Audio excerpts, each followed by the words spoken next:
Puede sentarse. Juan 17, versículos 20 al 23. Juan 17, 20 al 23.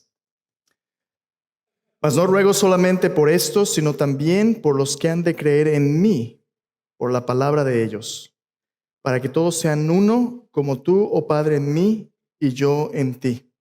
Que también ellos sean uno en nosotros, para que el mundo crea que tú me enviaste. La gloria que me diste yo les he dado, para que sean uno, así como nosotros somos uno. Yo en ellos y tú en mí, para que sean perfectos en unidad, para que el mundo conozca que tú me enviaste y que los has amado a ellos, como también a mí me has amado. En estos versículos en Juan 17, el Señor Jesucristo ora por sus discípulos y por aquellos que habían de creer en Él por su palabra. Y el Señor pide que sus discípulos sean uno, así como el Padre y Él son uno, para que el mundo crea que el Padre ha enviado al Hijo y que el Padre nos ha amado. Quiero preguntarle a usted, cuando usted por primera vez va a la iglesia, ¿qué es lo que usted está buscando? ¿Qué es lo que usted está buscando? ¿Qué es lo que nos hace salirnos de nuestra casa cómoda, calientita, a gusto, la tele, familia? ¿Qué nos lleva a salir del contexto cómodo donde estamos a un grupo de personas que a veces son tan extrañas y tan diferentes? ¿Qué nos lleva? ¿Qué venimos buscando? Chirp, chirp. Hermanos, es el nuevo horario, pero ya es una semana. No, pero es que pasa Spring Break, ¿verdad? Y el Spring Break venimos arrastrándonos ahorita. Ánimo, hermanos, ánimos. ¿Qué es lo que venimos buscando? La verdad. Venimos buscando lo que solamente Dios puede darnos. Venimos buscando no algo, sino a alguien, y ese alguien es Dios. Jesús nos dijo que donde 2 o 3 están reunidos en su nombre, Él está ahí en medio de ellos. Jesús oró por sus discípulos diciendo que la vida misma de Dios, la unidad misma de Dios estaría presente en su comunidad si nosotros estábamos dispuestos a reflejar quién es Él. Y dice, para que el mundo crea que tú me enviaste. La unidad de la iglesia refleja la unidad de Dios, pero también es la base de nuestra misión. La semana pasada empezamos a hablar de esta serie nueva de mensajes, Fuego Consumidor, de cómo en el primer siglo el mensaje de Cristo cundió por el mundo antiguo, transformando vidas. Donde quiera que Pablo y Bernabé llegaban en el viaje misionero, Dios abría puertas para el evangelio. Déjame preguntarte, cuando tú vas a algún lugar buscando algo que no tienes, ¿cómo quieres tú encontrar las puertas? ¿Abiertas o cerradas? Abiertas, ¿no? ¿Por qué? Porque una puerta abierta te da la bienvenida. Una puerta abierta muestra hospitalidad. ¿Qué pasa cuando vas a visitar a algún familiar y no les avisas que vas? Llegas de sorpresa. Tocas la puerta y alguien abre desde adentro y era like, espérame tantito, no me hubieras avisado, tengo un desastre, avísame. Pero cuando alguien está preparado para recibirte, ¿cómo te sientes? Tú tocas el timbre, alguien te abre, hola, bienvenido, pásale. Ya te están esperando, ¿no? Tenemos que prepararnos. Tenemos que estar preparados para dar la bienvenida a aquellos que Dios va a traer en la familia. ¿Qué sucede si el Señor nos envía personas nuevas que están buscando a Dios? Y cuando llegan las personas a esta iglesia, encuentran todo tipo de personas con divisiones, con críticas, con conflictos, o nos encuentran no preparados para dar la bienvenida. Si nuestras puertas, en lugar de estar abiertas y preparados para ministrar a aquellos que Dios nos trae, ¿qué pasa si las puertas están cerradas? Si las personas nuevas que llegan son vistas como una inconveniencia en lugar de una bendición. Si la persona nueva quiere llegar y saludar y yo estoy tan ocupado con mis cuates que, espérame tantito, le da uno la espalda. ¿Qué va a pasar entonces? Para que una iglesia sea efectiva en la misión que Dios nos ha dado, para que una iglesia sea efectiva en el llamado que Dios nos da, tenemos que estar preparados, especialmente preparados para los momentos donde incluso surjan conflictos. Cuando un bebé nace, el bebé trae consigo mucho gozo, pero también trae muchas necesidades. El primer mes todo está contento, ¿verdad? Pero después de 2 meses, 3, cuando el bebé no duerme bien en la noche, o si el bebé tiene cólico, o si el bebé se enferma, no, pues ahora tú cargas, no, ahora te toca a ti, no, ahora te toca a ti. ¿Quién duerme, quién no duerme? Tantas cosas, y todo eso puede poner presión si no estamos listos. Cuando en nuestras relaciones personales, en el cimiento de nuestras relaciones, cuando hay grietas pequeñas, cuando llega la presión y la fuerza encima hace de esas pequeñas grietas fisuras enormes. Si no estamos preparados para manejar las dificultades y los conflictos que van a tomar lugar por nuestras diferencias naturales, ¿cómo vamos a estar preparados para la cosecha que Dios nos da? Entonces, el trabajo tiene que empezar primero en nosotros, sabiendo en qué estamos parados, cuál es el fundamento de nuestras relaciones personales. Como cristianos, no son nuestras preferencias las que nos unen. Déjame decirte, en la iglesia habemos de todo, de todo. Somos personas a las que Dios ha rescatado de todo tipo de conflictos, de todo tipo de trasfondos, de todo tipo de dificultades, pero a las que Dios está transformando. Pero para que haya transformación, primero tiene que haber salvación. Lo que nos une como hermanos y hermanas en Cristo no somos nuestras preferencias, ni siquiera lo que yo vengo buscando, sino que Dios me ha venido buscando y que Dios tiene un plan para darme y un mejor futuro que el que yo me merezco por su pura gracia. Esas son las noticias del Evangelio. Cuando el Evangelio llega a mi vida, Dios me busca y Dios me trae a su familia. Su familia tiene que ser capaz de recibirme, de ayudarme a crecer, de ayudarme a discipularme. Pero no te equivoques. Lo que nos une no es nuestra preferencia, sino el Evangelio de Cristo Jesús. ¿Qué va a pasar cuando haya otras voces tratando de distraernos de lo que los une más? ¿Qué va a pasar cuando surge el conflicto? ¿Qué va a pasar cuando haya diferencias de opinión? ¿Cómo vamos a manejar esas diferencias y aún permanecer en unidad? En Hechos capítulo 15, si tienes tu Biblia, te invito a abrirla allí. Hechos capítulo 15, Dios cumple la oración de Jesús, permitiendo que personas de toda nación, personas de toda generación vengan a ser parte de la iglesia. Judíos y gentiles ahora están siendo parte del mismo cuerpo, el cuerpo de Cristo. Pero las cosas no van a ser fáciles. Al darle la bienvenida a personas en el cuerpo de Cristo va a haber diferencias de opinión, diferencias doctrinales. Una persona va a decir esto, otra persona va a decir aquello. ¿Quién tiene la razón? El cristiano es llamado a discernir y a caminar en unidad, pero una unidad que discierne la verdad de Dios. Nuestra unidad está basada en la verdad.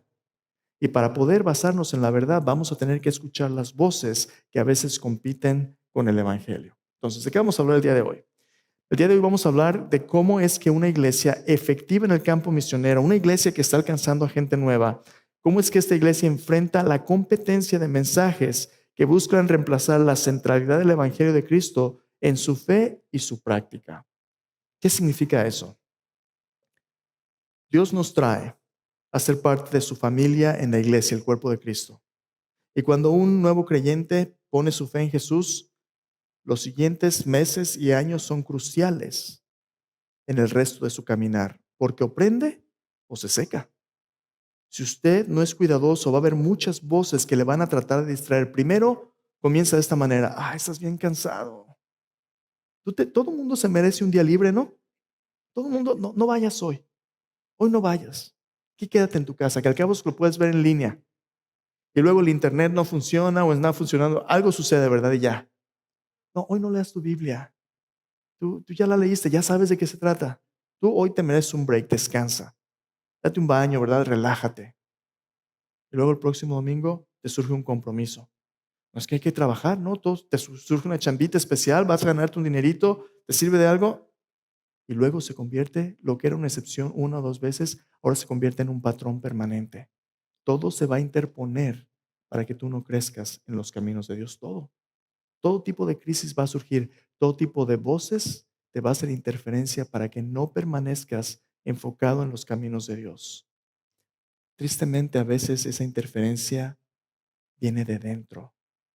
Cuando tú tienes hambre, cuando tú eres un nuevo creyente, quieres aprender la palabra de Dios, y en este país tú vas a encontrar un montón de opciones.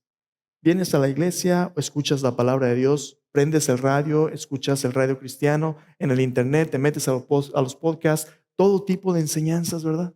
Hay un montón de enseñanzas espirituales en los Estados Unidos, pero no todas las enseñanzas espirituales son creadas iguales, no todas.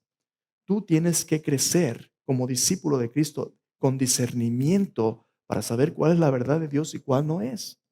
La gran ventaja, hermanos, de ser una comunidad de fe, una iglesia en carne y hueso, una congregación local del cuerpo de Cristo, es que nos podemos hablar y vernos unos a otros, podemos ver cómo vivir. Hermanos, ni el pastor Roberto, ni un servidor, ni ninguna persona del staff en esta iglesia somos celebridades. Si quieres reunirte para almorzar, podemos comer juntos.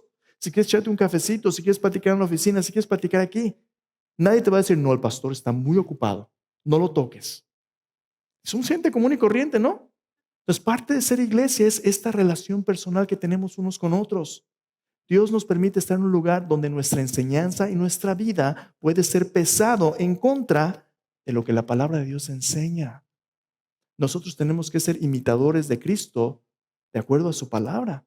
Entonces, la gran ventaja de una congregación local es que nos podemos conocer realmente y nos podemos animar unos a otros, no en la tele, no en el Facebook, aquí en persona.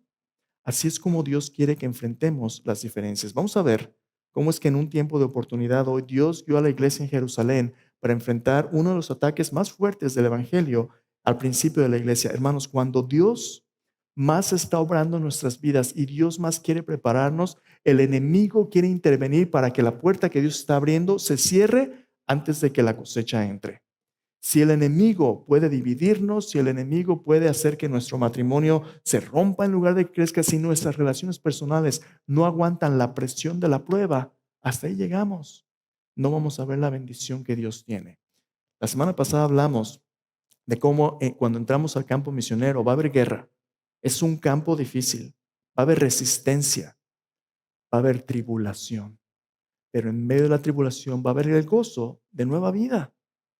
¿Cómo vamos a enfrentar ahora los conflictos que surgen de esa nueva vida? Hechos capítulo 15. Vamos a leer cómo es que Dios utiliza esas iglesias efectivas. Vamos a ver tres cosas. Dice, una iglesia que es efectiva en el campo misionero va a hacer tres cosas que son importantes para discernir la unidad del cuerpo y permanecer unidos en medio de las divisiones. Antes de leer Hechos 15, déjame refrescarte un poquito la memoria del contexto. Si recuerdas en Hechos 13 y Hechos 14, ese es el primer viaje misionero de Pablo. Pablo y Bernabé pasan un poquito más de un año visitando diferentes ciudades en Asia Menor, en lo que es ahora Turquía, y en ese tiempo esa sección se llamaba Galacia. Pero caminan en estos lugares y a cada ciudad que llevan primero a la sinagoga de los judíos, comparten el evangelio de Cristo y hay una cosecha. Personas ponen su fe en Jesús, Dios las rescata de su incredulidad, comienza a darles vida nueva. ¿Y después qué? Desafortunadamente después, aunque hay personas que creen, hay otros que no creen. Y los que no creen empiezan a hacer tumultos y empiezan a incitar a la gente y hay persecución y hay dificultad. Sí, hay vida nueva, pero esa vida nueva viene con el precio de la tribulación de llevar el mensaje de Cristo a lugares donde a veces no vamos a ser bienvenidos.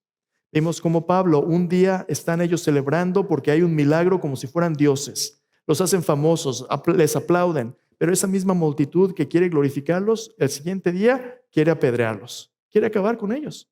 La fama del mundo no es la base del ministerio, es la fidelidad a Dios. Sin embargo, a pesar de la oposición, Dios está trayendo multitudes a convertirse a Cristo. El capítulo 14, versículo 24 nos da una pequeña imagen de lo que estaba sucediendo. Mira lo que dice ahí. Hechos 14, 24. Dice, pasando luego por Pisidia, vinieron a Panfilia y habiendo predicado la palabra en Perge, descendieron a Talía. De allí navegaron a Antioquía, desde donde habían sido encomendados a la gracia de Dios para la obra que había cumplido.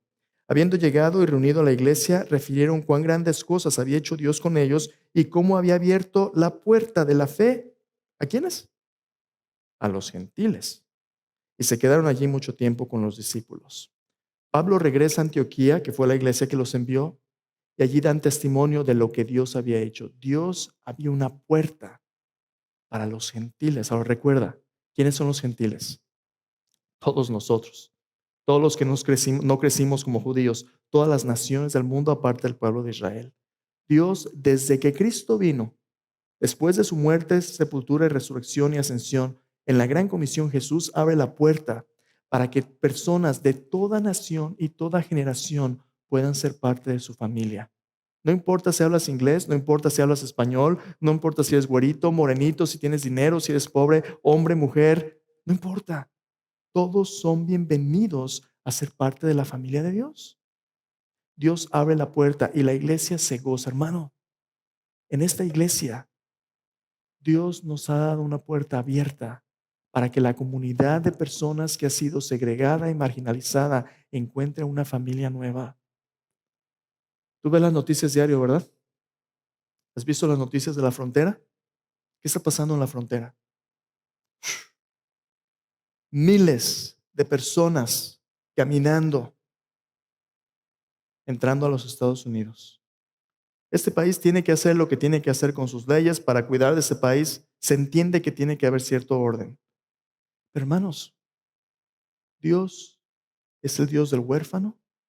Dios es el Dios de la viuda, Dios es el Dios del inmigrante. Y Dios está trayendo personas y estoy convencido de que muchos de nosotros, incluso en ese servicio, si Dios nos trajo aquí, nos permitió estar aquí, es para que le conozcamos. Dios no está trayendo a las naciones por el sueño americano ni por el dólar.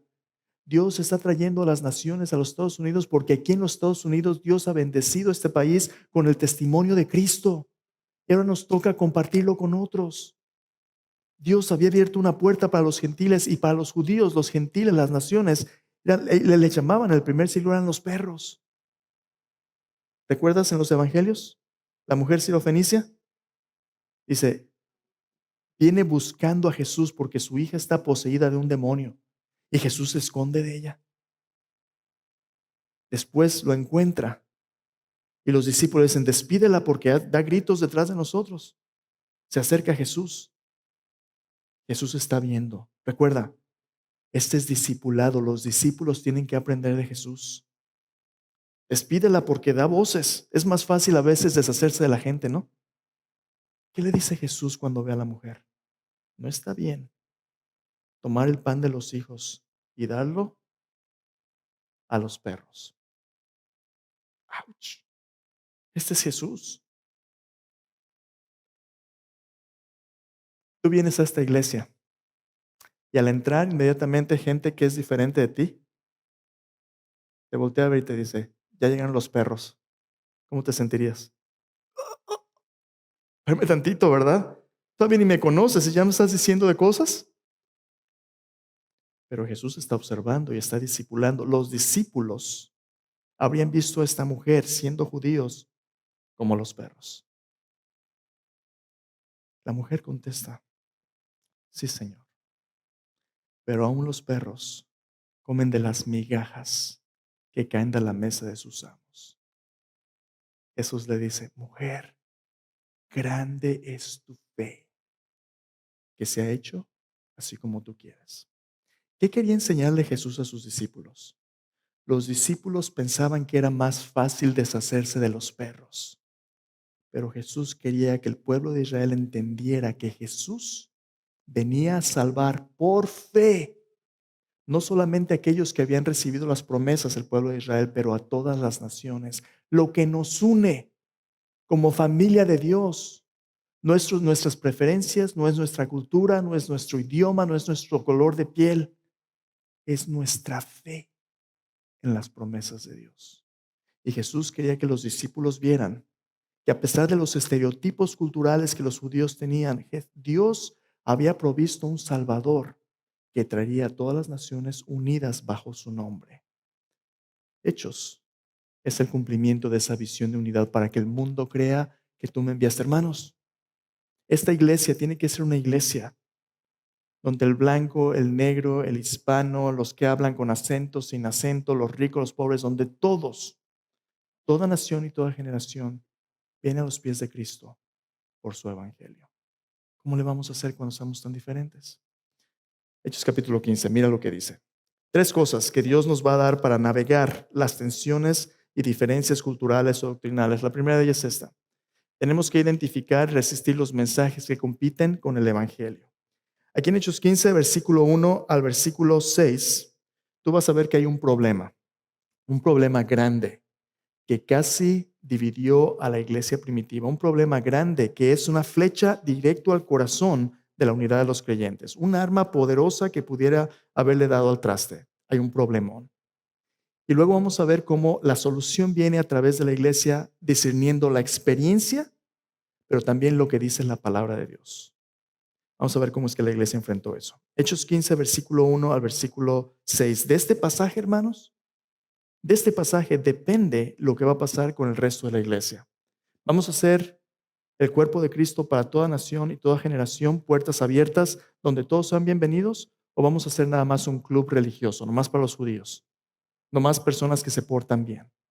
¿Qué es lo que nos va a unir? Hechos 15:1 dice así. Entonces, algunos que venían de Judea enseñaban a los hermanos, si no os circuncidáis conforme al rito de Moisés, no podéis ser salvos. Como Pablo y Bernabé tuviesen una discusión y contienda no pequeña con ellos, se dispuso que subiesen Pablo y Bernabé a Jerusalén, y algunos otros de ellos a los apóstoles y a los ancianos para tratar esta cuestión. Ellos pues, habiendo sido encaminados por la iglesia, pasaron por Fenicia y Samaria, contando la conversión de los gentiles y causaban gran gozo a todos los hermanos. ¿Cuál es el problema en esos 3 versículos? Personas de Jerusalén van a Antioquía. ¿Y qué les dicen? Si ustedes no se circuncidan, si no obedecen la ley de Moisés, no pueden ser salvos. ¿Qué significa esto? Hermanos, en el Antiguo Testamento Dios llamó al pueblo de Israel para ser el medio, el vehículo a través del cual Dios iba a bendecir a todas las naciones. Y la historia del pueblo de Israel comienza con la historia de Abraham. ¿Te acuerdas en Génesis 12? Génesis 12 al 17 habla acerca de cómo Dios hizo un pacto con Abraham, un hombre para cambiar el mundo. Y el símbolo de ese pacto es la circuncisión. La circuncisión era un símbolo donde cada hombre en el pueblo de Israel sabía que su descendencia, de sus descendientes, vendría uno que sería el que bendeciría a todas las naciones. La circuncisión, un niño cuando nacía a los 8 días lo circuncidaban y desde entonces cada hombre en Israel sabía que su descendencia era importante para la bendición de la humanidad. No iban a ser como las naciones paganas en inmoralidad sexual. Su matrimonio, sus hijos, su descendencia, su cuerpo había sido apartado para los propósitos de Dios. La carne había sido removida para vivir una vida santa de acuerdo a los principios de Dios. Este pacto que Dios hizo con Abraham prometía la venida de uno que sería el Salvador. Y era tan importante que si tú eras hombre y no eras circuncidado en el pueblo de Israel, no podías ser parte del pueblo de Dios, porque hablaba de la fe en la venida de un Salvador. Cuando Cristo viene, Cristo cumple todo lo que la ley demanda. A los 8 días, hemos estado leyendo el Evangelio de Lucas en el diario Permanecer, a los 8 días Jesús es circuncidado en el templo, porque Él viene a cumplir todo lo que la ley demandaba. Jesús es el cumplimiento. Pero habiendo ya cumplido todo, Jesús nos ofrece una justicia más grande que lo que la ley ofrecía. En Mateo capítulo 5, en el Sermón del Monte, Jesús les dice a los seguidores que le escuchan, dice, si su justicia no es más grande que la de la ley, la de los escribas y fariseos, no podrán entrar en el reino de Dios. Jesús vino a ofrecernos una justicia más grande. Esa justicia es la justicia del Evangelio. Ahora escuchan bien, bien importante. ¿Qué es lo que nos une como creyentes? Lo que nos une como discípulos de Cristo, como la iglesia, es fe en el mensaje salvador del Evangelio, que Cristo Jesús murió por nosotros para pagar por nuestros pecados, fue sepultado, resucitó al tercer día. Y por su muerte y resurrección, Dios nos perdona. Escúchame bien, Dios nos perdona gratis, por gracia, por medio de la fe, no por obras, para que nadie se enorgullezca, dice Pablo en Efesios 2, del 8 al 10. Lo que nos une es la promesa de que no son nuestras buenas obras ni nuestra religión la que nos salva, es la obra de Cristo. Tú ya has oído hecho eso muchas veces si asistes aquí. Hermano, tú y yo no podemos cansarnos de reafirmar y compartir la promesa de Dios. ¿Sabes por qué? Porque cuando tú y yo asumimos que así es, va a haber otras voces que van a competir con ese mensaje. Al principio de la iglesia empiezan a venir personas de Jerusalén, religiosas, personas que habían crecido en el judaísmo. ¿Y sabe qué les dicen? No, es que aparte sí ya tienen a Cristo como Salvador, pero ahora tienen que hacer todo esto. Primero, tienen que convertirse ustedes en judíos. ¿Cómo? Tienen que circuncidarse, tienen que guardar los festivales, tienen que guardar los 10 mandamientos. Déjame preguntarte, ¿tú crees que para ser salvo, para ir al cielo, tienes que guardar los 10 mandamientos o no? ¿Puedes ir al cielo si tú desobedeces los 10 mandamientos? Huh. Maybe. Ok, vamos a hacerlo más difícil. ¿Cuántos de ustedes piensan que puedes ir al cielo aunque desobedezcas los 10 mandamientos? Levanta tu mano. No te dé pena, ahí está. No, es que me van a ver, ¿verdad? Mira, aquí viene la cosa.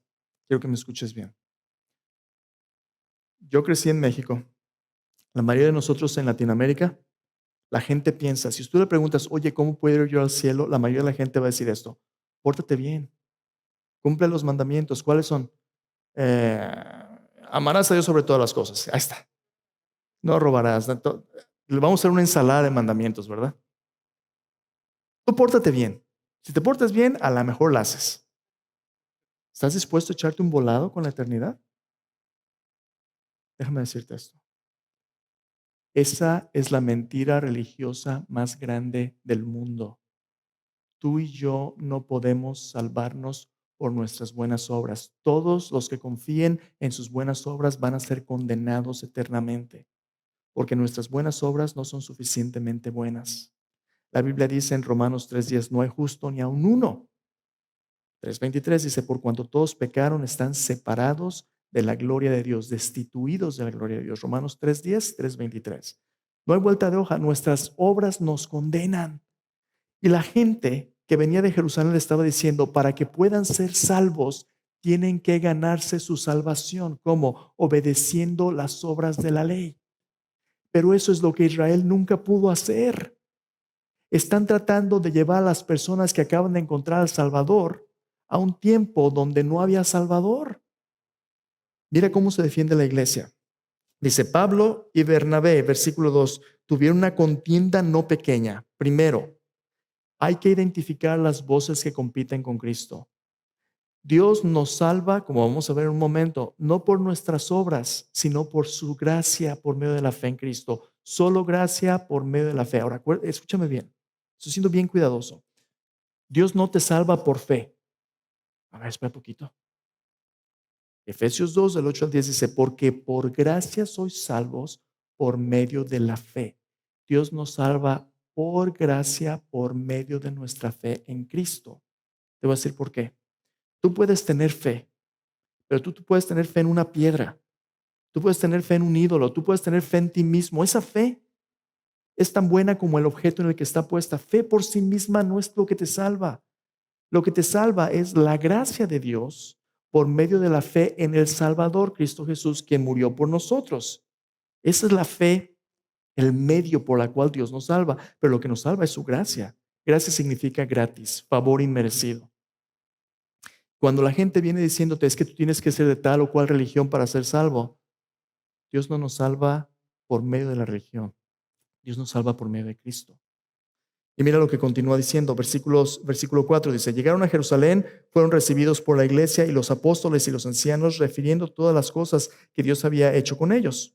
Algunos de la secta de los fariseos que habían creído se levantaron diciendo, es necesario circuncidaros y mandarles que guarden la ley de Moisés.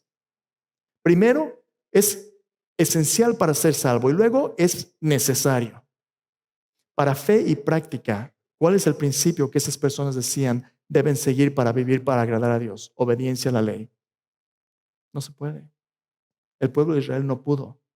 Dios ya nos ha dado a alguien mejor que la ley. Tienes tú que guardar el sábado. Tienes tú que hacer la fiesta de la Pascua. No, no tienes que hacer nada de eso para ser salvo. ¡Ah! ¿Significa que tengo que romper todo mi Antiguo Testamento? No, pero tantito.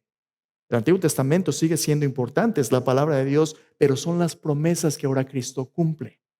El nuevo pacto nos muestra cómo todo lo que el antiguo pacto decía es la sombra de la cual Cristo es el cumplimiento. Tú ya no, todas esas ceremonias, hermanos, eran ilustraciones para el pueblo que era todavía un niño. Gálatas capítulo 6 nos dice, un niño instruido como una nana llevándolo al Salvador. Pero ya viniendo el Salvador, ya tú y yo, nuestra vida espiritual es más grande que tablas de piedra. Dios quitó la ley de esas tablas y ahora las ha escrito en el corazón. Tu relación con Dios es más grande que todo lo que el pueblo de Israel podía aspirar porque tienes a Cristo Jesús. Mira cómo lo discierne Pedro. Primero, tú y yo tenemos que ser selectivos con lo que oímos espiritualmente. Tenemos que escucharnos. Aquí los apóstoles, los ancianos en la iglesia están escuchando quien dice que no todas las opiniones espirituales valen lo mismo. La gente habla y ahora es el tiempo de actuar. Versículo 6. Dice, se reunieron los apóstoles y los ancianos para conocer de este asunto. Después de mucha discusión, Pedro se levantó y les dijo, ya la gente ha hablado, ya ha habido discusión, los apóstoles y los ancianos se reúnen. Y ahora tiene que haber el proceso de discernimiento. Una vez que tú identificas cuáles son esas voces que compiten con el evangelio, ahora que tienes que hacer dos cosas. Primero, tienes que discernir las obras de Dios en la experiencia. En otras palabras, vamos a ver lo que Dios ha hecho antes. ¿Cómo es que Dios se mueve en nuestra vida personal? Cuando alguien dice, es que Dios me dijo, ¿es Dios? ¿O fue las enchiladas que te echaste anoche? ¿Es indigestión o es el Espíritu Santo guiándote? ¿Quién es? Mira cómo lo discierne Pedro. Pedro comienza a hablar cómo es que Dios obra, dice.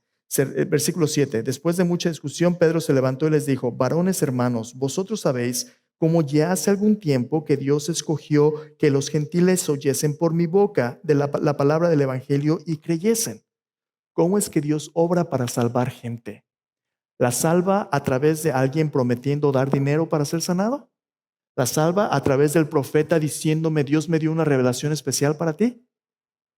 Hay gente que hace comercio de las necesidades espirituales de otros. Pero ¿cómo dice Pablo que Dios salvó? Por cierto, el incidente del que está hablando es Hechos capítulo 10. ¿Recuerdas cuando Dios salvó a Cornelio, el centurión? Le dio la visión y llevó a Pedro. Y Pedro dice, tú sabes qué abominable es para un judío comer con los gentiles. Pero Dios me ha enseñado que a nadie llame yo inmundo. Dios ya había salvado gentiles antes. Lo hizo a través del apóstol Pedro, porque Pedro es a quien Dios dio la responsabilidad, ¿recuerda las llaves? La responsabilidad de abrir las puertas para los judíos y los gentiles. Pedro es el primero que le predica al pueblo de Israel en Pentecostés y el primero que alcanza a este gentil. Pedro oficialmente inaugura la bienvenida a personas de toda nación y toda generación. Dice, les voy a explicar cómo, dice, Dios escogió a los gentiles, por cierto, ya han pasado más o menos 10 a 12 años desde la salvación de Cornelio. Y todavía hay gente que está debatiendo si los gentiles pueden entrar sin hacerse judíos. Las herejías mueren lentamente, hermanos. Y mira lo que dice Pedro aquí. Dice, oyesen por mi boca la palabra del evangelio y creyesen. Versículo 8, y Dios que conoce ¿qué? Los corazones. Les dio testimonio dándoles el Espíritu Santo lo mismo que a nosotros. Ninguna diferencia hizo entre nosotros y ellos, purificando ¿por qué? Purificando por la fe sus corazones. Déjame preguntarte, ¿cómo es que Dios nos santifica? ¿Cómo es que Dios nos purifica en nuestra vida espiritual? ¿Por las obras de la ley? ¿Por portarse bien? Por la fe. ¿Sabes cómo es que Dios transforma nuestras vidas de la muerte a la vida? Por la fe. Fe, la Biblia dice en Romanos capítulo 10, viene por el oír la palabra de Dios. Cuando tú oyes la palabra de Dios y la recibes con un corazón que el Espíritu Santo ha preparado para responder con fe, cuando recibes la palabra de Dios y pones tu fe, tu confianza en lo que Dios dice, específicamente el Evangelio de Cristo, tú naces de nuevo. Porque tu relación ahora con Dios no es por temor ni por obligación, es porque tú confías y te rindes a un Dios que te ama y que ha hecho todo lo necesario para que tú seas salvo. Ha provisto una justicia que tú no puedes proveer. Mira, Dios conoce nuestros corazones. Dios sabe que nuestro corazón es una fábrica de ídolos y está lleno de cochambre. Pero ¿sabes qué Dios dice? Aún así yo te amo. Confía en mí. Ábreme tu corazón, yo lo voy a limpiar. Dios conoce el corazón, dice, por fe los limpió a todos, no hizo distinción entre ellos y nosotros. Versículo 10, Ahora pues, ¿por qué tentáis a Dios poniendo sobre la cerviz de sus discípulos un yugo que ni nuestros padres ni nosotros hemos podido llevar? Escucha el versículo 11. Aquí está la voz de la iglesia. Antes creemos. Déjame preguntarte, ¿tú qué crees? ¿Tú qué crees? Porque si tú vienes aquí y no puedes decir lo que tú crees, ahí hay un problema. Pero mira lo que dice Pedro. Antes creemos que por la gracia del Señor Jesús seremos salvos de igual modo que ellos. Entonces toda la multitud cayó, oyendo a Bernabé y a Pablo que contaban cuán grandes señales y maravillas había hecho Dios por medio de ellos entre los gentiles. ¿Cómo discierne Pedro la experiencia? Dice dos cosas. Primero, tenemos que comparar la experiencia de la gente con la verdad del Evangelio, porque Dios nunca se va a contradecir. Dios claramente dice en su palabra que nuestra salvación es por gracia, por medio de la fe en Cristo. Entonces, la pregunta más importante que nos debemos unos a otros cuando alguien viene aquí es esta. Cuéntame, ¿cómo es que Cristo te salvó? Cuéntame, si la gente no te dice, ¿sabes qué? Yo puse mi fe en Cristo cuando andaba muerto en mis pecados y por fe Él me perdonó por su gracia, por su muerte y resurrección. Yo no sé si eres cristiano o no. Yo no sé si eres salvo o no. Lo más importante que la gente que viene a la iglesia o que alcanzamos en el campo misionero necesita es la salvación, no religión. Es más fácil enseñar religión. Pórtate bien, no vayas al cine, come esto, vístete así, faldas largas. Es fácil enfatizar lo externo, pero eso no es lo que nos salva. Dios empieza de adentro y luego trabaja afuera. Primero purifica nuestro corazón por la fe y su gracia, luego transforma nuestro exterior con su palabra. Primero, discierne la experiencia. Segundo, tenemos que discernir la palabra de Dios doctrinalmente. Mira lo que dice después. Dice versículo 12, toda la multitud oyeron Bernabé y Pablo. Por cierto, es importante porque la gente puede decir, bueno, cuando Cornelio fue salvo en Hechos 10, esa es la excepción. No, es el único gentil que Dios salvó. Pablo y Bernabé dicen, no, hay un montón de gente que está viniendo a Cristo. Así está obrando Dios. Versículo 13. La experiencia cristiana nunca es aislada ni separada del Evangelio. Versículo 13 dice, cuando ellos callaron, Jacobo respondió diciendo, varones hermanos, oídme. Jacobo, por cierto, es el medio hermano de Jesús. Es un líder ahora, un anciano de la iglesia, líder de la iglesia en Jerusalén. Dice, varones hermanos, oídme. Simón ha contado cómo Dios visitó por primera vez a los gentiles para tomar de ellos pueblo para su nombre. ¿Escuchaste? Estos ya no son perros, estos son el pueblo de su nombre. Voy a preguntarte, como iglesia en español en los Estados Unidos, ¿cómo vemos a otras etnicidades? ¿Los gringos? Hmm, Tenemos mejores palabras para referirnos unos a otros, ¿no? Nuestros hermanos y hermanas en Cristo. Mira cómo el mundo se llama. Todo tipo de nombres despectivos y peyorativos, ¿verdad? Nosotros somos el pueblo de Dios llamado de su nombre. Lo que nos define ya no es nuestra hispanidad o que una persona sea anglo o african american. Lo que nos define es que somos un pueblo de su nombre.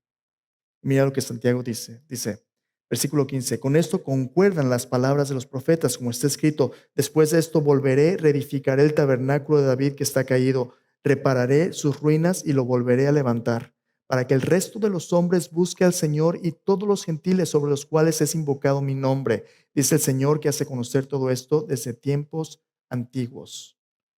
Está citando el profeta Amós, capítulo 9. Pero está diciendo, lo que Dios prometió ahora lo ha cumplido en Cristo. Dios prometió que los gentiles serían parte de su familia. Que el templo que Israel arruinó, Dios lo iba a reedificar. Esa es la resurrección de Cristo. ¿Recuerda? Jesús dijo, destruyan este templo y en 3 días yo lo reedificaré. Somos el cuerpo de Cristo. Somos la comunidad donde Dios vive. Seas judío o seas gentil, eres bienvenido en el cuerpo de Cristo. Santiago les dice, ahora Dios lo cumplió.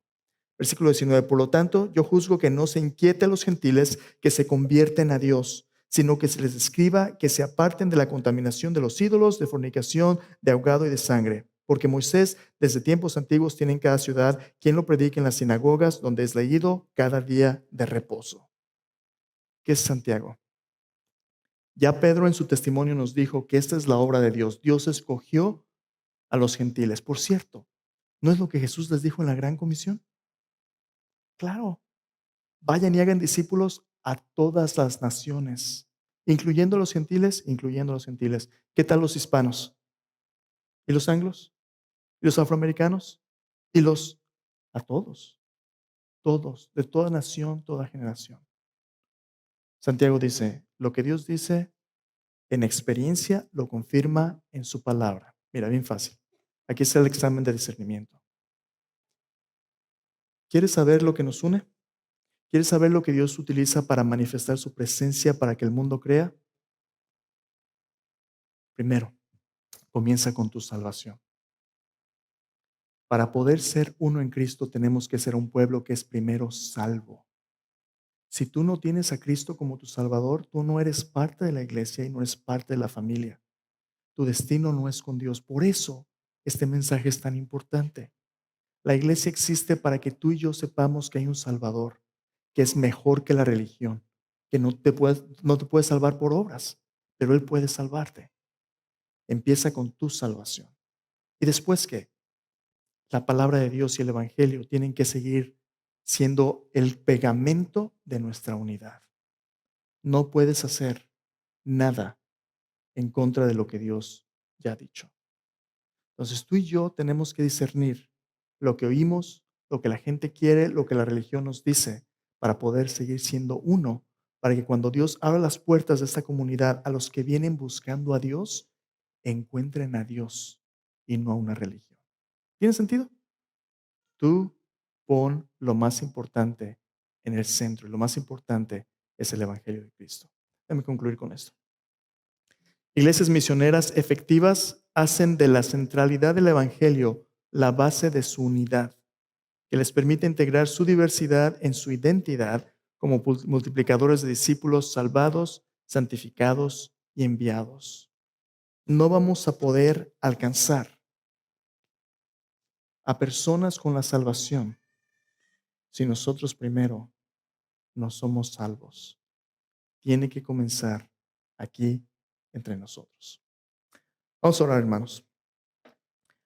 Yo no sé cómo esté tu vida hoy. A lo mejor tu matrimonio está enfrentando retos para la unidad. A lo mejor algún conflicto aquí en la misma iglesia te tiene desanimado y sabes que no, es que yo ya, mejor voy a tirar la toalla. A lo mejor es el ruido que vimos en el mundo y la cultura, las políticas, las divisiones, tantas contiendas. Pero déjame decirte, Cristo nos ofrece una unidad y una paz que no depende de nosotros, sino de Él.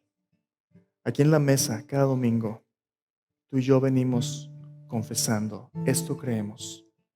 Dios purifica nuestro corazón por fe. Dios nos salva por su gracia. A lo mejor tú estás desanimado porque los pecados te traen de un ala. Pero aquí tú puedes regresar a Jesús y decirle, Señor Jesús, yo sé que tú me amas por tu pura gracia, aunque quede mal a veces.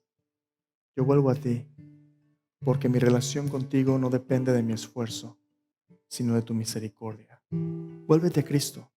Esta mesa nunca se va a cansar de perdonar. Nunca.